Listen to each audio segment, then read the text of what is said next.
Sa gayon, malulugod ito. Sa gayo'y makakasumpong ka ng lingap at ng mabuting kaunawaan sa paningin ng Diyos at ng tao. Yun. So dapat, bilang tayo ay Kristiyano, we need to win the favor of God and of men. Kailangan mawin natin ang favor ni God. Kailangan ma-please si God sa atin. At ang mga tao dapat ma-please din. Kasi tao kailangan natin pampuno sa church eh. Tama eh? Tama. So dapat, dalawa yun. Kailangan mong mawin ang favor ni God at mawin ang favor ng tao. So how can we win the favor of God? Without faith, it is impossible. It is impossible to please God. So para ma-please si God sa ating buhay, kailangan mong sumampalataya. Tama? Amen. Eh paano yung tao? Gumawa ka ng mabuti. Mabuting gawa kailangan mo sa tao. Ano ba, Sam? Oo. Kaya, ginawa ko na yan. Sandali lang, puno yung church. Kundi nga kung naniniso, di ba? Walang paglagyan ng tao. Kasi ako po talaga gusto ko mag-mature kagad. Hindi yung 20 taon pag hindi dinalaw eh. Ayaw dumalaw. Ayaw ko ng ganyan Christian. Ayaw ko ng... Gusto ko mabilis ang paglago nila. O di ba ang church ay larawan ng balon? Sino lumalapit? Balon o yung igib? Igib. O yun naman pala, di kayo umigib. Punta kayo sa church. Hindi ko bubuhati ng balon. Ang galing sa inyo. Amen.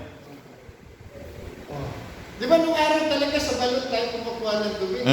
Yes. So yung balon ba ang pumupunta sa inyo? Hindi. O kayo pupunta sa balon? Pupunta sa Punta bag. kayo sa church kasi nagmula sa church. Diyan ang blessings. Amen. Kaya nga huwag kalitan ng pagdalo. Kasi mula sa church, mula sa templo, yung blessings doon nanggagaling.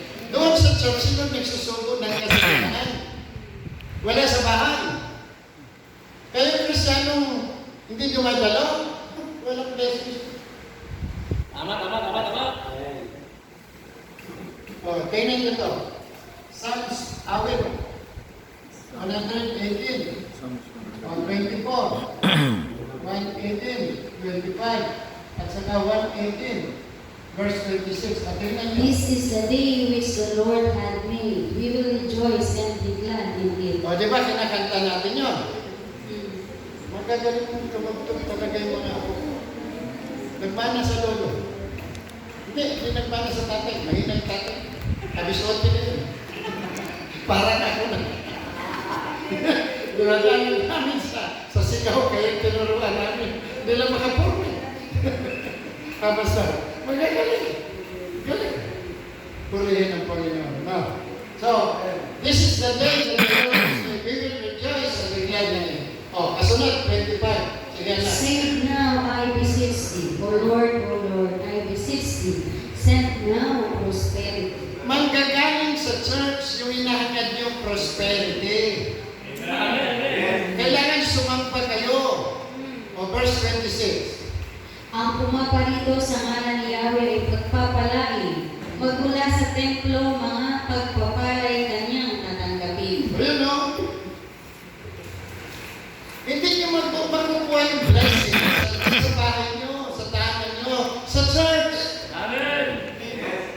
Diyan talaga manggagaling. Hindi pwedeng mag-direct ang Diyos. Dadaan yan sa lingkod niya. Kasi kung direct sila, hindi na nila tayo kailangan. Wala ng church. Kanya-kanya tayo sip-sip kay Lord. Kaya nga, may pastor eh. Doon dadaan yan. Okay. Ano ang sabi doon? Amos 3:7. Tunay ngang si Yahweh hindi gumagawa ng anumang bagay malibang kapatid sa kanyang mga lingkod. Oh, hindi gagawa yan. Maliban pa dahil sa lingkod niya. Kaya nga may pastor eh. Dapat ang pastor naman, para i-bless tayo, Jeremiah 10:21. Ito dapat gawin natin. Huwag yung negative. Masakit yun. Or the pastors have become brutish. They did not serve the Lord. That's why they did not prosper and all their ships are are scattered. For the pastors shall become brutish and have not the Lord. Therefore they shall not prosper, Oh. and all their flocks shall be scattered. Dapat pag pastor, halimbawa, ako pastor. No, kayong lahat, kunwari, ay mga tupa na kayo ni Lord. Kunwari ako pastor nyo. So ako na pastor nyo, hindi ako pwedeng gumawa ng akin. Dapat sa sangguni ako, doon sa may-ari ng pastor. O katulong na lang. Servant kami. Tama? Lingkod kami ng Diyos. Di ba yun ang tawag? So bilang lingkod, yung tatay nyo, pinayag ako na katulong. So bilang ako'y katulong, dapat ang instruction galing sa tatay nyo. Hindi ako pwedeng gumawa ng aking diskarte. Magagalit yun. Amen. So dapat, sumangguni ka kayo, hindi bira ka ng bira. Pag-aral ng pag-aral, hindi naman yan instruction niya. O papabayaan ka niya. Kaya lang walang mangyayari kahit isang puntang ka mag-aral. Hindi yan ang gusto niya eh. Sumangguni ka. Kaya kung hindi ako bumibira ng, Lord, ano ba dapat turo ko? Marami akong nakanda, hindi yung akin, dapat yung kanya. Yes. Pag yung akin sundin ko, tutulugan niyo ako. Totoo yun. Kaya lagi akong sumusundo ni Lord. Siyempre, tupa niya yun eh. Siyempre, anak niya yun eh. So dapat ang instruction galing sa kanya. So ako bilang lingkod niya, bilang katulong, bilang pastor, sasangko niya ako sa Diyos. So dahil may instruction, go. Tinan mo, dahil galing sa kanya, sinasamahan niya. Amen. May milagro talagang nagaganap. So hindi ako dapat gumawa outside doon sa gusto niya. Kaya tayo, pinalalayas niyo ibang dumadalo. Last na kayo lahat. Ayaw naman lumayas. Sabi doon sa Sikihon, sabi ng kapitan, Pastor at Tita, baka nandun, Pastor, pag dito po gagawin nyo, walang matitira. Ubos ang membro. Yung salita ko na yun. Sabi ko, huwag nyo gawin pag wala kayong faith. Maubusan nga kayo. Pero kaya kong gawin. Eh bakit? Hindi pa alis yung iba, kahit palayasin ko. Tanungin niyo ko bakit? Bakit? Hindi pa bayad utang nila, ako nagbabayad.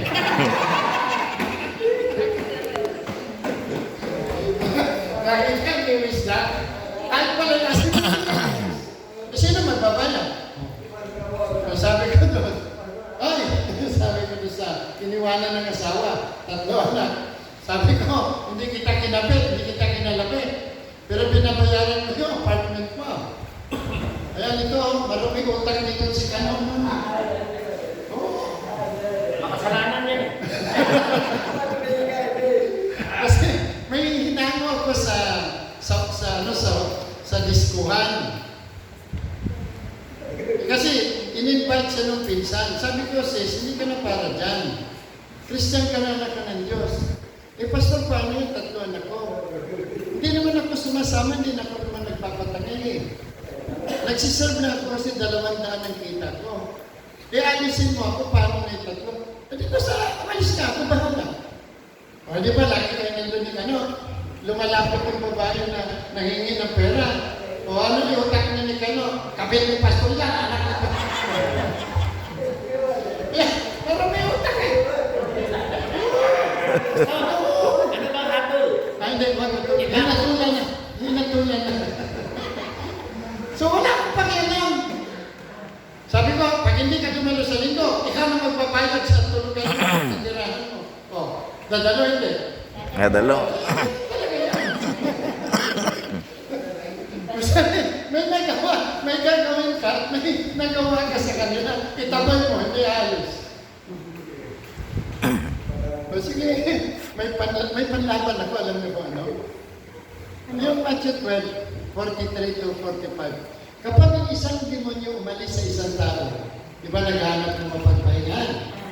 Pagbalik niya at nakita niya na walang lang magsasama pa ng ito. O, di ba? O, di ba yun? So kapag ang demonyo pinalayas ko, demonyo ng kahirapan, pinalayas ko sa pag-alam nila. Tapos hindi kayo bumalik, hindi kayo sumampa, pitong